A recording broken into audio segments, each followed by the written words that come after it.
Hey guys, it's Christine Vales. I hope you guys are doing awesome, having a great day, an awesome week, and a blessed month here in this biblical month of Savan, where the Lord is reminding us of His extravagant provision and His extravagant love toward us. And I wanted to put a post up today because it's a significant day on God's calendar. As we find in Scripture, it is the 23rd day of Savan, and this day is highlighted in the book of Esther in chapter 8.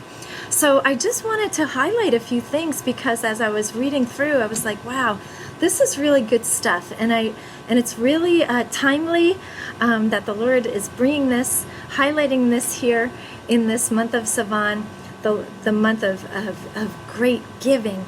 Because as we read through Esther chapter 8, we'll see that God has given us great authority, and He shows this to us through Queen Esther and Mordecai here in chapter 8 in the book of Esther. So break out your Bibles and check it out, because at this point in the story, Esther approached the king. She revealed her true identity, and Haman was revealed, his evil plot. He was already hung on the gallows. And so now at this point in chapter 8, we see that this authority was given to Esther and Mordecai. And so it says here in chapter 8 that the king gave the house of Haman to Esther. It was basically over her overseeing, right, her authority. And then it goes on to say that the king took off his signet ring, which he had taken back from Haman, and gave it to Mordecai. Then it goes on through chapter 8, and we see that actually Esther approached the king again, and he again extended his golden scepter to Esther, and which was that rod of authority. And she stood and rose before the king, and she said, well, if it pleases the king, and if I am pleasing in your sight, and if I have found favor, would you please revoke this action toward the Jews, because I cannot endure to see this toward my people. So, Haman was killed, but this decree for the annihilations of the Jews was still in play. And so she was going to the king to ask him to revoke it, basically. And so if you read on, this is what he says to Esther and Mordecai. He says to Esther, I have given the house of Haman to Esther, and Haman was hung. And to Mordecai, the ring, right? And he says to Mordecai and Esther, now you write to the Jews as you see fit, and say it in the king's name, and use the king's seal.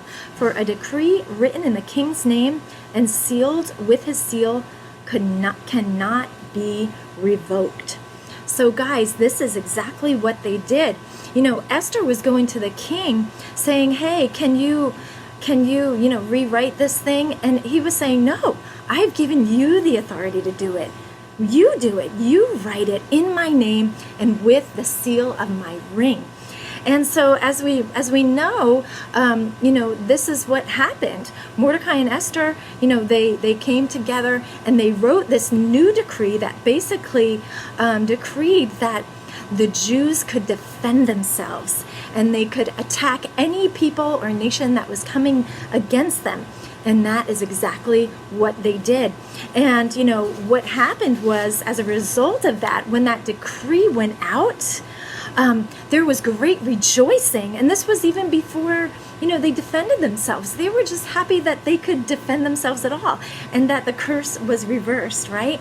So guys, Esther and Mordecai had to step up in their authority. And so I believe that's what the Lord is highlighting to us. He's saying, guys, hey, I've given you the authority. I've given you my word. I've given you my spirit. Even when Esther says, hey, if I have found favor in your sight, we have the favor of God. If we are children of God, if we are born again, we have His favor.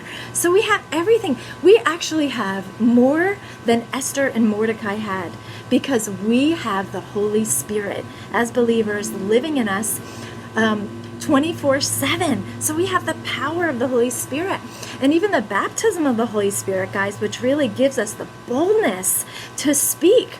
And so, guys, I am just sensing the Lord is saying, rise up in your authority. Take action. No weapon formed against us shall prosper.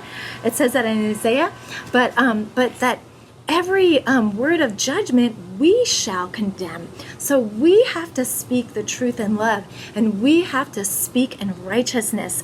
So guys, even I was thinking, here in the month of Savan, he's given us, in biblical history, this is the month where his word was given, and this is the month where his spirit was given. So guys, we have his word, we have his spirit, we have his favor, we have so much more than we think, and God is saying, use it for my good. And what happened was many people that were not believers, they were not Jews at the time, became Jews. They became believers because they couldn't believe what they were seeing, how God was acting on their behalf. So guys, when we stand up and we speak up in boldness and in righteousness and in love, people are drawn to that, and they will want to know what gives you the boldness, what gives you the peace, what gives you the authority, what gives you the love, what gives you all this. And it's an opportunity to lead others to the Lord. So I just want to encourage you guys, check out Esther chapter 8. There's so much in there, I couldn't even get it all out, but I encourage you to search it out for yourself. But be encouraged, use your authority, use your voice. And I was just reminded, if you need some encouragement, I have these prophetic flashcards for the year, and I also have the anointing oil to go along with that. You can find them on my website. I'll put the link below. But be encouraged, guys.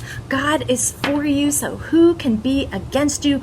Go forth. He has given you everything you need to speak his truth in love and in boldness. Okay, blessings, guys, and enjoy this 23rd day of Savan.